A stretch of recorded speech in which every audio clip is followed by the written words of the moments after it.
Today we are reading in section 2, Sadhana Pada, Sutra 7. Sukha-nu-shayi raga. Sukha-nu-shayi raga. Pleasure, happiness, accompanying, resulting from, attraction, liking. That attraction which accompanies pleasure is raga. Raga is defined in this sutra as the attraction which one feels towards any person or object when any kind of pleasure or happiness is derived from that person or object. It is natural for us to get attracted in this manner because the soul in bondage, having lost the direct source of Ananda within, gropes after Ananda in the external world, and anything which provides even a shadow of this in the form of ordinary happiness or pleasure becomes dear to it. If we are attracted to any person or object, we shall always find on scrutiny that the attraction is due to some kind of pleasure, physical, emotional, or mental. We may be addicted to a particular kind of food because we find it pleasant. We may be attached to a person because we derive from him some kind of pleasure, physical or emotional. We may be devoted to a particular pursuit because it gives us intellectual satisfaction. Okay, next. Sutra 8. Dukkha-nu-shayi dvesha. Dukkha-nu-shayi vesha, or vesa. Pain, accompanying, resulting from, repulsion. That repulsion which accompanies pain is dvesha, or dvesa. It's kind of it's an S with a dot underneath it, so it's like in between S and SH, right?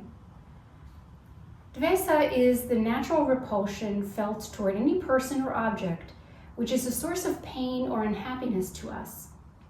The essential nature of the self is blissful, and therefore anything which brings pain or unhappiness in the outer world makes the outer vehicles recoil from that thing.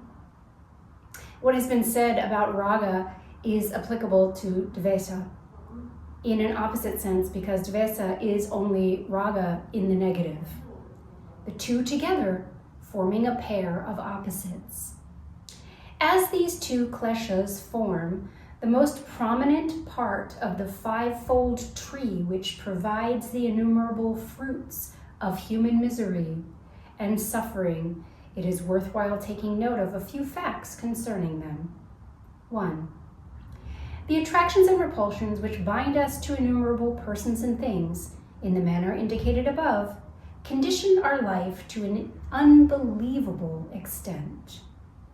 Unconsciously or consciously, we think, feel, and act according to hundreds of these biases produced by these invisible bonds, and there is hardly any freedom left for the individual to act, feel, and think freely. The conditioning of the mind which takes place when we are under the domination of any overpowering attraction or repulsion is recognized, but few people have any idea of the distortion produced in our life by the less prominent attractions and repulsions, or the extent to which our life is conditioned by them. 2. These attractions and repulsions bind us down to the lower levels of consciousness, because it is only in these levels that they can have free play, right? Because the further we get away from reality or true consciousness, pure awareness, the more cloaks and veils have dropped down, right?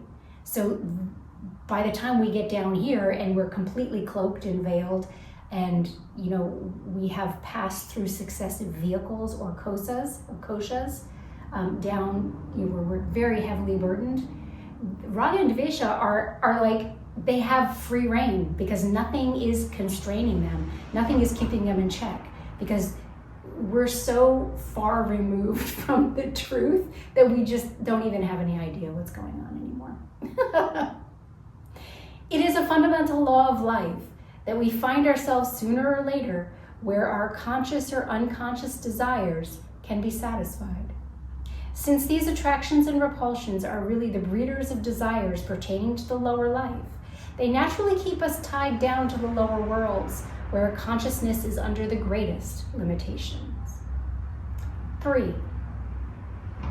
The repulsions bind us as much as the attractions. Many people are vaguely aware of the binding nature of the attractions, but few can understand why repulsions should bind an individual. But repulsions bind as much as the attractions because they also are the expression of a force connecting the two components which are repelled from each other. We are tied to the person we hate perhaps more firmly than to the person we love, because the personal love can be transformed into impersonal love easily and then lose its binding power. But it is not so easy to transmute the force of hatred, and the poison generated by it is removed from one's nature with great difficulty. Isn't that the truth? As raga and devesha form a pair of opposites, we cannot transcend one without transcending the other. They are like two sides of a coin. In the light of what is said above, it will be seen that vairagya is not only freedom from raga, but also freedom from devesha. A free and unconditioned mind does not oscillate from side to side. It remains stationary at the center. 4. Attractions and repulsions really belong to the vehicles, but owing to the identification of consciousness with its vehicles, we feel that we are being attracted or repelled. When we begin to control and eliminate these attractions and repulsions, we gradually become aware of this fact, and this knowledge then enables us to control and eliminate them more effectively. 5. That raga and devesha in their gross form are responsible for much of human misery and suffering will become apparent to anyone who can view life dispassionately and can trace causes and effects intelligently. But only those who systematically try to attenuate the kleshas by means of Kriya Yoga can see the subtler workings of these kleshas, how they permeate the whole fabric of our worldly life and prevent us from having any peace of mind. Okay. Sutra 9. It's warm in here.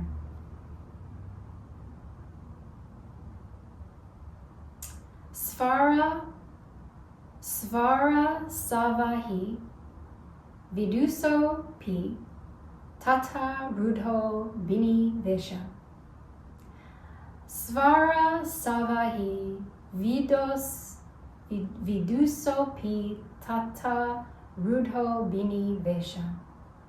Sustained by its own forces, flowing on automatically, the learned or wise, even in that way, riding, dominating, great fear of death, strong desire for life, thorough infiltration of the mind, will to live.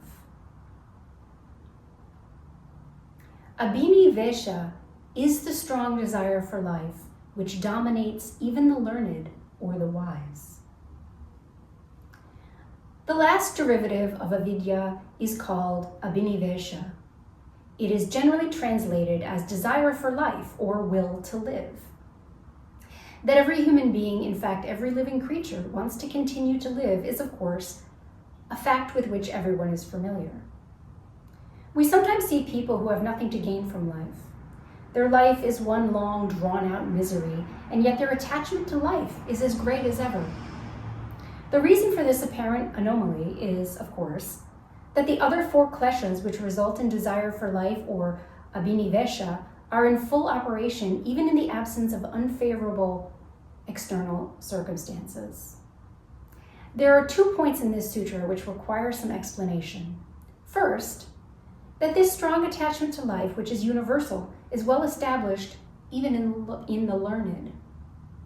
One may expect ordinary people to feel this attachment, but a wise man, at least who knows all about the realities of life, may be expected to sit lightly on life. But as a matter of fact, this is not so. The philosopher who is well versed in all the philosophies of the world and knows intellectually all the deeper problems of life is as much attached to life as the ordinary person who is ignorant about these things. The reason why Patanjali has pointed out this fact definitely lies, perhaps, in his intention to bring to the notice of the would-be yogi that mere knowledge of the intellect, vidusa here really means the learned and not the wise, is in itself inadequate for freeing a man from this attachment to life. So it's not just about intellectual knowing or understanding, right? You actually have to do the practices, follow the path, so you can have the more embodied lived understanding, the lived experience, right? Unless and until the tree of kleshas is destroyed, root and branch, by a systematic course of yogic discipline, the attachment to life in smaller or greater degree will continue in spite of all the philosophies we may know or preach. The would-be yogi therefore places no reliance on such theoretical knowledge. He treads the path of yoga, which alone can bring freedom from the kleshas. The second point to be noted in this sutra is contained in the phrase svara savahi, which means sustained by its own inherent force or potency. It has a will of its own, right? It has momentum. The universality of abhinivesha shows that there is some constant and universal force inherent in life which automatically finds expression in this desire to live. The desire to live is not the result of some accidental development in the course of evolution. It seems to be an essential feature of that process. What is this all-powerful force which seems to underlie the current of life and which makes every living creature stick to life like a leech all the time? According to the yogic philosophy, this force is rooted in the very origin of things, and it comes into play the moment consciousness comes in contact with matter and the evolutionary cycle begins. As was pointed out, once the veil drops, everything is set into motion, right? That first veil sets it all into motion.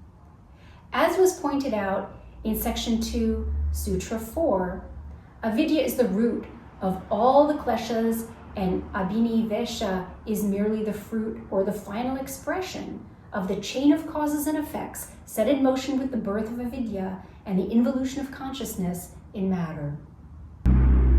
It was pointed out earlier that the different kleshas are not unconnected with one another. They form a sort of series, beginning with avidya and ending with abhinivesha. This view is supported by section 2, Sutra 10, according to which the method by which the subtle forms of kleshas can be destroyed is by reversing the process by which they are produced. So there's the spiral down and then the spiral back up, which involves following the path and doing the practices. According to this view then, abhinivesha is merely the final phase in the development of the kleshas, and that is why it is svara savahi. Until the initial cause disappears, the subsequent effects must continue to appear in an unending flow. In the connected series of kleshas, raga and dvesha appear as the immediate cause of attachment to life. It follows from this that the greater the play of attractions and repulsions in the life of an individual, the greater must be his attachment to life. Observation of life shows that this is, to a great extent, true. It is people who are under the dominion of most violent attractions and repulsions who are most attached to life. We also find that in old age, these attractions and repulsions temporarily lose their force to some extent, and paripasu, the desire for life, also becomes comparatively feebler. Okay, thank you for joining me today. Until next time.